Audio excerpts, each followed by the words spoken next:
is Seeing Believing, living with visual impairment in the Highlands.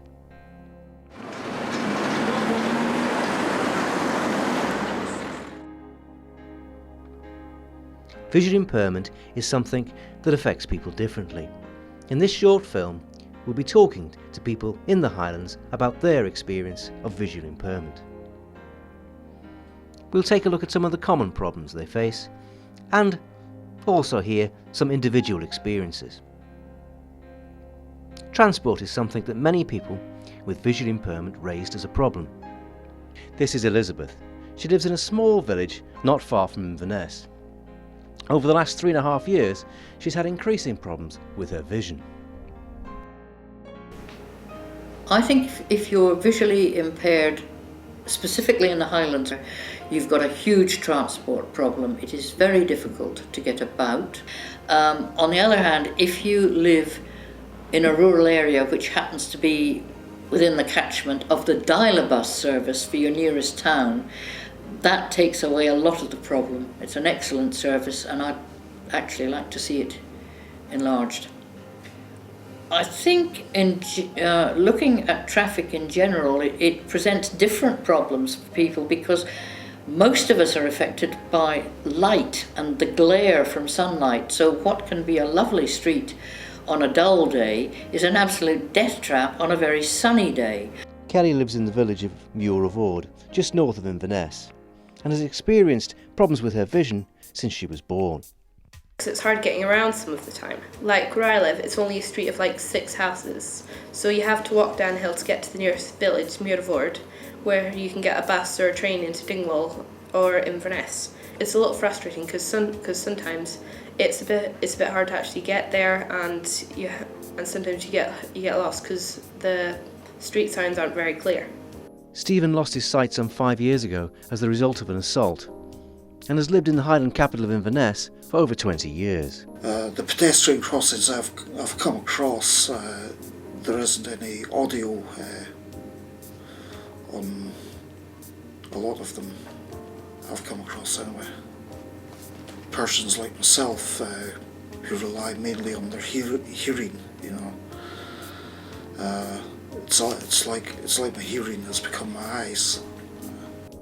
This is Kirsty and her mother Moira. Kirsty has had visual problems since she was born and lives in Glenglass, just north of Inverness. Well, we stay about 20 miles from Inverness, and we're about a mile and a half from the nearest bus stop. So the obvious thing to me as Kirsty gets older is transport. How are we going to manage to get her to and from all the things she wants to do? She doesn't want to be ferried about by her mum and dad. Transport in the Highlands, because so much of the area is rural, is one of the major challenges for visually impaired people. Jim lost his sight at the age of 11 and now runs his own recording studio in Findhorn. Transport's the biggest issue simply because there is very, very little provision early in the morning for people to get to work, and if you're visually impaired, that's diminishes your chances and your opportunities right away. And the same in the evenings. You have the added cost of say a huge taxi fare, which could cost you 30, 40, sometimes 50 pounds. Other people felt that the attitudes of the people they met in everyday life were very important.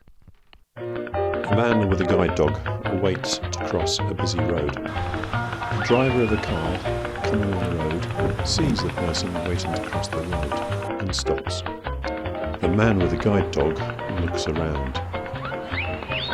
The driver of the car waves to the person by the side of the road, encouraging them to cross. The man does not cross the road. Frustrated, the driver moves forward until he's level with the man by the side of the road. He leans across and says, "I stopped! Can you not see me waving? God's sake!" The driver drives off in disgust. The man by the side of the road shrugs his shoulder and his guide dog looks up at him. That's no joke. It's happened to me on several occasions, and it happens to people like me every day. I think, better understanding from the general public. Again, visual impairment it's a relatively uncommon problem, compared to other disabilities, and you can't see it. And, that's funny to say with a visual impairment, but often you can't see and you can't tell that somebody has difficulties with that. And so people aren't always so aware, and often people don't know how to help you. They don't know whether to approach you, whether not to approach you, or, it's just people don't have much knowledge about it. From our friends and our family and people at school, nobody really knows quite when you need help and what sort of things would make a difference. This is Janice. When she was younger, she had a severe visual impairment, but since an operation is now partially sighted. I find that when people are made aware that you have a visual impairment, they make the assumption that you are actually blind, and you get a label, and they think that you can't do certain things, for example babysitting. And blind and visually impaired people have children of their own, so I don't really see why babysitting should be an issue. And you also get a label of being daft as well, which isn't the case at all. There's so much ignorance and prejudice with regard to service delivery. It's a one size fits all, and very, very seldom the needs of the individual are kind of they're forgotten about, because the service is so generic, and it really has to be tailored to suit the individual needs of the recipient. For many people, the services they receive have an important bearing on their lives. Gordon was the head teacher of a primary school until his sight began to deteriorate and he had to stop work. One of the rehabilitation officers that works for the Highland Society for the Blind couldn't actually at that point find me somebody that I was looking for, somebody that was content with what their lot was, what had happened to them. And she couldn't actually identify anybody, but she found two other people who were going through the same experiences as me and feeling as down and as miserable and as depressed. And the three of us, although it sounds quite negative, three down and depressed people getting together, it was very, very valuable because we were able to swap ideas, compare conditions and encourage each other. And I think it also made me realise that there are probably dozens of other people out there experiencing what I'm experiencing. Kirsty, one of the things that I notice when we're out is that sometimes signs aren't very easy to see. Like, for instance, on toilets. It's very difficult if Kirsty's going to the toilet on her own to see the difference between a man and a woman. Now, so I think better signage and a better awareness of designers and people when they're building places to take into account people with a visual impairment and how important it is for independence. I have found, again, this is living in a small rural community, that the best service, if you can call it that I have had, is the help, unobtrusive help from friends and neighbours on a very practical basis. I find that the social services, the NHS, are doing their best, but they do seem to me to lack a practicality. So my main problems are, unfortunately, with the system.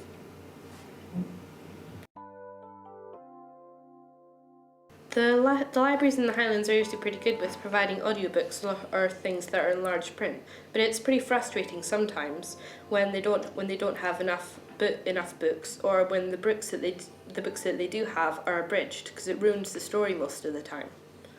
The choice is pretty good, but sometimes you have to go out and look for books that the library doesn't have, or you can order them specially. Although we've talked about the problems visually impaired people face, there are also some good things going on. Well, I think I would hope things have improved, because I think there's perhaps better communication between the hospitals and the support services like Visual Impairment Services Highland. There's a parent support pack, for instance, now in the hospital that was provided by a parent support group that was set up when round about the time that Kirsty was born, shortly after that time. So yeah, there are improvements, and I think it's about joining up all the services for families in the area, so you know right at the beginning everything that's available, and then you can choose which things you want to get help from. Open your eyes to people with visual impairment. We would like to thank the following people for their help in making this film: Elizabeth Holland, Moira and Kirsty Wilson, Gordon Mackenzie, Jim McCausland, Stephen Manson, Kelly Dingwall, Janice Robertson, and also Cassandra McCardle, Rebecca Parker, Jodie Fowler, Jeff Wood, Fraser Stevenson and his guide dog Nina, with thanks to Merkinch Enterprise. Music by Jim McCausland. A Changing Scenes iCare Project Production 2009. If you have been affected by any of the issues raised by this film and would like to discuss it further, please contact Sight Action on 01463 233 663 or visit the website at www.sigtaction.org.uk.